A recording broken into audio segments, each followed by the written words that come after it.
నగరంలోని MGBS bus స్టేషన్లో GI on wheels కార్యక్రమం చేపట్టారు. దేశంలోనే తొలిసారి తెలంగాణ ఆర్టీసీ జీఐ ద్వారా గుర్తించిన సాంస్కృతిక కళాత్మక చిత్రాలతో రూపొందించిన బస్సులను జెండా ఊపి ప్రారంభించారు గవర్నర్ జిష్ణుదేవ్ వర్మ.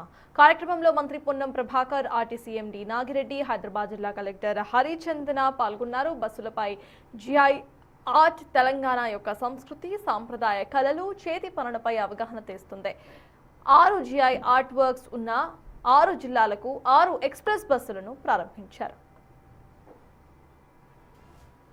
దేశంలోనే మొట్టమొదటిసారిగా జీఐ ఆన్ వీల్స్ అనే ఆలోచనను ఆర్టీసీ కార్యరూపంలోకి తీసుకొచ్చిందని అన్నారు మంత్రి పొన్నం ప్రభాకర్. గవర్నర్ సూచనల మేరకు వారి ఆలోచనలకు అనుగుణంగా జీఐ ఆన్ వీల్స్ కార్యక్రమాన్ని ఆర్టీసీ ప్రారంభించిందని అన్నారు. దీని ద్వారా అవగాహనతో పాటు చేతి వృత్తిదారులకు ప్రోత్సాహం వస్తుందని అన్నారు. పర్యాటక రంగానికి ఊతం లభిస్తుందని అన్నారు.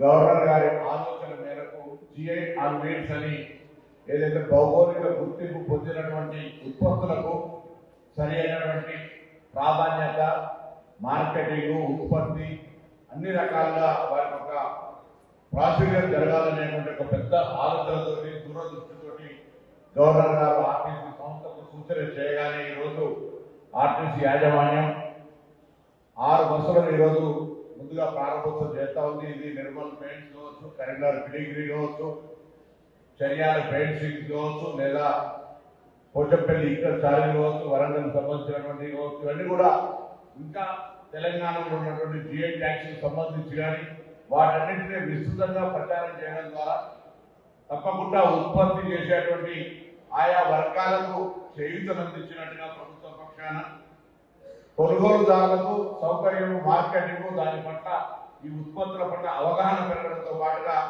వీటి యొక్క ప్రాధాన్యత కూడా దొరికేటువంటి అవకాశం ఉంటుంది. కాబట్టి ఇటువంటి కార్యక్రమానికి సూచన చేసిన గవర్నర్ గారికి ఈ సందర్భంగా ధన్యవాదాలు తెలియజేస్తూ, ఈ జీఐ ట్యాక్స్ సంబంధించినటువంటి ఉత్పత్తుల విషయంలో ప్రతి ఒక్కరు కూడా సరియైన విధంగా ఆదరణ చేసి ప్రోత్సహించి వారి జీవనోపాధితో పాటుగా కుటీర పరిశ్రమలాగా గ్రామ గ్రామాన ఈ యొక్క కార్యక్రమం పెరిగినట్టయితే నిరుద్యోగ సమస్య పరిష్కారంతో పాటుగా ఇటువంటి ఒక చారిత్రాత్మకమైనటువంటి ఉత్పత్తులను మనం గౌరవించుకొని అది గిఫ్ట్ ఇచ్చినప్పుడు, లేకపోతే వాడుకోవడానికో, లేకపోతే ఇతరత్ర ఒక చారిత్రాత్మకమైనటువంటి అంశాల గురించి పిల్లలకు తెలవడానికి సంబంధించిన అన్ని రకాల ఈ వస్తువులను వాడుకోవచ్చు. కాబట్టి ఈ జీఐ ట్యాక్స్ కు సంబంధించినటువంటి ప్రొడక్ట్స్ ను ప్రచారం చేయడానికి ఆర్టీసీ జీఐ ఆన్ వీల్స్ అనే దేశంలోనే మొట్టమొదటిసారి ఈ కార్యక్రమం తీసుకుంటుంది.